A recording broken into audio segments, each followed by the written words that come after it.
ಮುತ್ತಪ್ಪ ರೈ ಪುತ್ರ ರಿಕ್ಕಿ ರೈ ಮೇಲೆ ಫೈರಿಂಗ್ ಕೇಸ್ಗೆ ಸಂಬಂಧಪಟ್ಟಂತೆ ಘಟನಾ ಸ್ಥಳದಲ್ಲಿ ಸುಕೋ ತಂಡದಿಂದ ಪರಿಶೀಲನೆಯನ್ನ ಮಾಡಲಾಗಿದೆ. ಬುಲೆಟ್ ಬಿದ್ದ ಸ್ಥಳ, ಕಾರಿನ ಪರಿಶೀಲನೆಯನ್ನ ಮಾಡಲಾಗ್ತಾ ಇರುವಂಥದ್ದು ಸುಕೋ ಟೀಮ್ ಅಲ್ಲಿದೆ. ಅವರು ಪರಿಶೀಲನೆಯನ್ನ ಮಾಡ್ತಾ ಇದ್ದಾರೆ. ಅಲ್ಲಿ ಏನೇನಾಗಿದೆ, ಏನು ಎತ್ತ ಅನ್ನುವಂಥದ್ರ ಬಗ್ಗೆ ಕಂಪ್ಲೀಟ್ ಡೀಟೇಲ್ಸ್ ಅನ್ನ ಪಡ್ಕೊಳ್ತಾ ಇರುವಂಥದ್ದು. ಬುಲೆಟ್ ಬಿದ್ದಂಥ ಸ್ಥಳ, ಕಾರನ್ನು ಕೂಡ ಪರಿಶೀಲನೆ ಮಾಡಲಾಗ್ತಾ ಇದೆ. ಯಾವ ರೀತಿಯಾಗಿ ಟಾರ್ಗೆಟ್ ಮಾಡಲಾಗಿತ್ತು, ಯಾವ ಜಾಗವನ್ನ ಟಾರ್ಗೆಟ್ ಮಾಡಲಾಗಿತ್ತು, ಅದೆಲ್ಲವನ್ನು ಕೂಡ ಮಾಹಿತಿಯನ್ನು ಪಡ್ಕೊಳ್ತಾ ಇದ್ದಾರೆ. ಸ್ಥಳದಲ್ಲಿ ಮಹಜರನ್ನ ನಡೆಸಿರುವಂಥದ್ದು ಪೊಲೀಸರು. ಬಿಡದಿ ಇನ್ಸ್ಪೆಕ್ಟರ್ ಶಂಕರ್ ನೇತೃತ್ವದಲ್ಲಿ ಪರಿಶೀಲನೆ ಮಾಡಲಾಗ್ತಾ ಇದೆ. ಘಟನಾ ಸ್ಥಳದಲ್ಲಿ ಸಿಕ್ಕಂತ ವಸ್ತುಗಳು FSLಗೆ ರವಾನೆ ಮಾಡಲಾಗ್ತಾ ಇದೆ. ಏನೇನೆಲ್ಲ ಸಿಕ್ಕಿದೆ ಅದೆಲ್ಲವನ್ನು ಕೂಡ FSLಗೆ ಕಳಿಸಲಾಗ್ತಾ ಇದೆ. ಹಾಗೆ ಅಲ್ಲಿ ಒಂದು ಗನ್ ಕೂಡ ಸಿಕ್ಕಿದೆ ಅಂತ ಹೇಳಲಾಗ್ತಾ ಇರುವಂಥದ್ದು. ಅದರ ಜೊತೆಗೆ ಒಂದು ಮೊಬೈಲ್, ಕೀಪ್ಯಾಡ್ ಮೊಬೈಲ್ ಕೂಡ ಸಿಕ್ಕಿರುವಂಥದ್ದು, ಬುಲೆಟ್ ಕೂಡ ಸಿಕ್ಕಿದೆ. ಅದರ ಜೊತೆಗೆ ಆ ಬುಲೆಟ್ ಎಲ್ಲಿಂದ ಖರೀದಿ ಮಾಡಿದ್ದು, ಏನು ಎತ್ತ, ಗನ್ ಬಗ್ಗೆ ಇನ್ನಷ್ಟು ಮಾಹಿತಿಯನ್ನು ಪಡ್ಕೊಳ್ತಾ ಇದ್ದಾರೆ. ಹಾಗೆ ಅಲ್ಲೊಂದು ಫೋನ್ ಸಿಕ್ಕಿದೆಯಲ್ಲ, ಅಂದರೆ ಕೀಪ್ಯಾಡ್ ಫೋನು, ಅದರಿಂದ ಲೊಕೇಶನ್ ಟ್ರೇಸ್ ಔಟ್ ಮಾಡೋಕ್ಕಾಗೋದಿಲ್ಲ. ಹೌದು, ಅದೇನೋ ಹಾದಿ ತಪ್ಪಿಸುವಂಥ ಲೆಕ್ಕಾಚಾರ ಇದ್ದಂಗಿದೆ ಅಂತ ಕೂಡ ಹೇಳಲಾಗ್ತಾ ಇರುವಂಥದ್ದು. ಆದರೆ ಆ ಫೋನ್ ಓಪನ್ ಮಾಡಿದ್ರೆ ಅದು ವರ್ಕಿಂಗ್ ಕಂಡೀಷನಲ್ಲಿ ಇದೆಯಾ? ವರ್ಕಿಂಗ್ ಕಂಡೀಷನ್ ಇದ್ದಿದ್ದೇ ಆದರೆ ಯಾರಾದರೂ ಕರೆಯನ್ನ ಮಾಡಿದ್ರ, ಕೊನೆಯದಾಗಿ ಯಾರ ಜೊತೆ ಅಲ್ಲಿ ಸಂವಹನ ಆಗಿತ್ತು, ಇದೆಲ್ಲದ್ರ ಬಗ್ಗೆನೂ ಕೂಡ ಮಾಹಿತಿಯನ್ನು ಪಡ್ಕೊಳ್ತಾರೆ ಪೊಲೀಸರು. ಇದ್ರ ಬಗ್ಗೆ ಇನ್ನಷ್ಟು ಮಾಹಿತಿಯನ್ನು ಕೊಡ್ತಾ ಹೋಗ್ತಾರೆ. ನಮ್ಮ ರಾಮನಗರದ ಪ್ರತಿನಿಧಿ ವೆಂಕಟೇಶ್ ನಮ್ಮ ಜೊತೆ ದೂರವಾಣಿ ಸಂಪರ್ಕದಲ್ಲಿ ಜಾಯ್ನ್ ಆಗಿದ್ದಾರೆ. ವೆಂಕಟೇಶ್, ಈಗ ಸ್ಥಳದ ಪರಿಶೀಲನೆ, ಮಹಜರು ಪ್ರಕ್ರಿಯೆ ಎಲ್ಲ ಯಾವ ರೀತಿಯಾಗಿ ನಡೀತಾ ಇದೆ, ಏನು ಅಪ್ಡೇಟ್ ಸಿಗ್ತಾ ಇದೆ? ಪೃಥ್ವಿರಾಜ್, ಏನಂದ್ರೆ ಮುತ್ತಪ್ಪ ರೈ ಅವರ ಪುತ್ರ ರಿಕ್ಕಿ ರೈ ಮೇಲೆ ಏನು ಶೂಟೌಟ್ ಆಗಿದೆ. ಆ ಸ್ಥಳದಲ್ಲಿ ಈಗಾಗಲೇ ರಾಮನಗರ ಜಿಲ್ಲಾ ಪೊಲೀಸರು ಮತ್ತೆ ಏನು ಸುಕೋ ತಂಡ ಏನಿದೆ ಅದು ಸ್ಥಳಕ್ಕೆ ಬಂದು ಮಹಜರನ್ನ ಮಾಡ್ತಾ ಇರುವಂತದ್ದು. ಜೊತೆಗೆ ಏನು ಆ ಶೂಟೌಟ್ ಆಗಿರ್ತಕ್ಕಂತ ಸ್ಥಳದಲ್ಲಿ ಒಂದು ಏನು ಡಬಲ್ ಬ್ಯಾರೆಲ್ ಗನ್ ಇಂದ ಶೂಟೌಟ್ ಆಗಿದೆ ಎನ್ನುವಂತ ಮಾಹಿತಿ ಲಭ್ಯ ಆಗ್ತಾ ಇದೆ. ಜೊತೆಗೆ ಅಲ್ಲಿ ಒಂದು ಗುಂಡು ಕೂಡ ಸಿಕ್ಕಿರುವಂತದ್ದು, ಬುಲೆಟ್ ಕೂಡ ಸಿಕ್ಕಿರುವಂತದ್ದು, ಅದನ್ನು ಕೂಡ ಮಹಜರನ್ನ ಮಾಡಿದ್ದಾರೆ.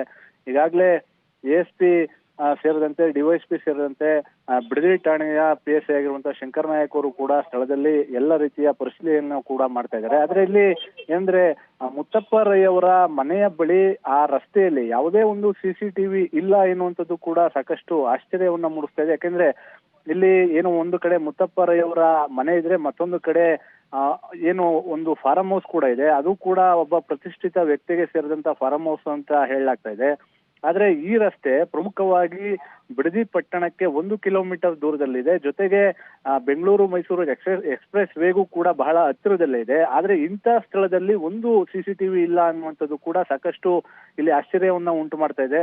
ಜೊತೆಗೆ ಈಗಾಗಲೇ ಪೊಲೀಸರು ಕೂಡ ಅವರ ಸಂಬಂಧಿ ಆದಂತ ಪ್ರಕಾಶ್ ರೈ ಅವರ ಬಳಿ ಒಂದು ಮಾಹಿತಿಯನ್ನು ಕೂಡ ಪಡಿತಾ ಇದ್ದಾರೆ. ಅಂದ್ರೆ ರಿಕ್ಕಿ ರೈ ಯಾವ ಸ್ಥಳಕ್ಕೆ ಬಂದಾಗ ಈ ರೀತಿ ಆಯ್ತು, ನಿಮಗೆ ಎಷ್ಟು ಗಂಟೆಗೆ ಅವರು ಫೋನ್ ಮಾಡಿದ್ರು, ಜೊತೆಗೆ ಬಿಡದಿ ಮನೆಗೆ ಅವರು ಎಷ್ಟೊತ್ತಿಗೆ ಬಂದ್ರು, ಎಷ್ಟೊತ್ತಿಗೆ ಮನೆಯಿಂದ ಹೊರಗಡೆ ಹೋದ್ರು ಎನ್ನುವಂತ ಎಲ್ಲ ಮಾಹಿತಿಯನ್ನ ಏನು ಪ್ರಕಾಶ್ ರೈ ಇದ್ದಾರೆ, ಮುತ್ತಪ್ಪ ರೈ ಅವರ ಸಂಬಂಧಿ, ಅವರಿಂದ ಮಾಹಿತಿಯನ್ನ ಕಲೆ ಆಗ್ತಾ ಇದ್ದಾರೆ. ಜೊತೆಗೆ ಇದು ಏನು ಈಗಾಗಲೇ ಪ್ರಕಾಶ್ ರೈ ಕೂಡ ಮಾತನಾಡಿ ಅವರ ಸಂಬಂಧಿ, ಇದು ಅಂಡರ್ ವರ್ಲ್ಡ್ಗೆ ಏನೋ ಒಂದ್ ಸ್ವಲ್ಪ ಟಚ್ ಇರೋ ತರ ಕಾಣಿಸ್ತಾ ಇದೆ. ಅಂದ್ರೆ ಮುತ್ತಪ್ಪ ರೈ ಅವರಿಗೆ ಏನೋ ದ್ವೇಷಗಳಿದ್ರು, ಅವರು ಎಲ್ಲೋ ಒಂದು ಕಡೆ ಅನುಮಾನಗಳಂತೂ ಇದ್ದೇ ಇರ್ತವೆ ವೆಂಕಟೇಶ. ಈಗ ಹಳೆ ದ್ವೇಷನ ಏನು ಎತ್ತ ಅಂತ ಈಗ ಸದ್ಯಕ್ಕೆ ಪ್ರಕರಣ ದಾಖಲಾಗಿರುವಂಥದ್ದು ಅವರ ಮೊದಲ ಪತ್ನಿ ಮತ್ತೆ ಇನ್ನೊಂದಿಬ್ಬರ ಮೇಲೆ ಪ್ರಕರಣ ದಾಖಲಾಗಿದೆಯಲ್ಲ. ಈ ಮೊದಲ ಪತ್ನಿ ಇದಾರಲ್ಲ, ಯಾವಾಗ ಡಿವೋರ್ಸ್ ಆಗಿದ್ದು, ಅದೇನಾದರೂ ಪೊಲೀಸ್ ಸ್ಟೇಷನ್ ಅಲ್ಲಿ ಪ್ರಕರಣ ದಾಖಲಾಗಿತ್ತಾ ಈ ಮುಂಚೆ ಏನಾದರೂ ಈ ಆಸ್ತಿ ವಿವಾದಕ್ಕೆ ಸಂಬಂಧಪಟ್ಟಂತೆ? ಖಂಡಿತ ಪೃಥ್ವಿರಾಜ್, ಏನಂದ್ರೆ ರಿಕ್ಕಿ ರೈಗೆ ಈಗಾಗಲೇ ಒಂದು ಮದುವೆ ಏನು ವಿಚ್ಛೇದನ ಆಗಿತ್ತು. ಆ ಮೊದಲ ಪತ್ನಿ ಹೆಸರು ಅನ್ನಪೂರ್ಣ ಎನ್ನುವಂತ ಮಾಹಿತಿಯನ್ನ ಈಗಾಗಲೇ ಸಿಗ್ತಾ ಇದೆ. ಅವರು ಮಡಿಕೇರಿ ಮೂಲದವರು ಎನ್ನುವಂಥದ್ದು ಕೂಡ ಈಗ ಮಾಹಿತಿ ಲಭ್ಯ ಆಗ್ತಾ ಇರ್ತಕ್ಕಂಥದ್ದು.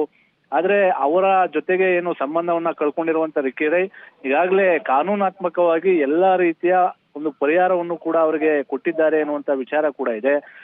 ಜೊತೆಗೆ ಏನು ಎರಡನೇ ಮದುವೆ ಏನಾಗಿದ್ದಾರೆ, ಅವರು ರಷ್ಯಾ ಮೂಲದ ಹುಡುಗಿ ಎನ್ನುವಂಥದ್ದು ಕೂಡ ಮಾಹಿತಿ ಇದೆ. ಅವರು ರಷ್ಯಾದಲ್ಲೇ ಉಳ್ಕೊಂಡಿದ್ದಾರೆ. ರಿಕ್ಕಿ ರೈ ಕೂಡ ರಷ್ಯಾಗೆ ಹೋಗಿ ಬಂದು ಮಾಡ್ತಾ ಇದ್ರು ಎನ್ನುವಂಥದ್ದು ಕೂಡ ಇಲ್ಲಿ ಮಾಹಿತಿ ಸಿಗ್ತಾ ಇರುವಂತದ್ದು. ಆದ್ರೆ ಮುತ್ತಪ್ಪ ರೈ ಅವರ ಎರಡನೇ ಪತ್ನಿ ಯಾರು, ಅವರ ಎರಡನೇ ಪತ್ನಿ ಅನುರಾಧ ಎನ್ನುವಂತವರಿದ್ದಾರೆ. ಅವರ ಪ್ರಕರಣದಲ್ಲಿ ಎಲ್ಲೋ ಒಂದು ಕಡೆ ಒಂದ್ ಸ್ವಲ್ಪ ವ್ಯವಹಾರದ ದೃಷ್ಟಿಯಿಂದ ವ್ಯತ್ಯಾಸಗಳು ಇತ್ತು. ಹಾಗಾಗಿ ಇದು ನಡೆದಿರಬಹುದಾ ಎನ್ನುವಂತ ಅನುಮಾನಗಳು ಕೂಡ ಅವ್ರನ್ನೇನಾದ್ರೂ ವಿಚಾರಣೆ ಮಾಡ್ಲಾಗಿದ್ಯಾ? ಅವ್ರಿಗೇನಾದ್ರೂ ಕಾಲು ಹೋಗಿದ್ಯಾ ಪೊಲೀಸರಿಂದ? ಈ ರೀತಿಯಾಗಿ ಒಂದು ಆರೋಪ ಬಂದಿದೆ, ಏನು ಎತ್ತ ಅಂತ ವಿಚಾರಿಸಿದಾರಂತ?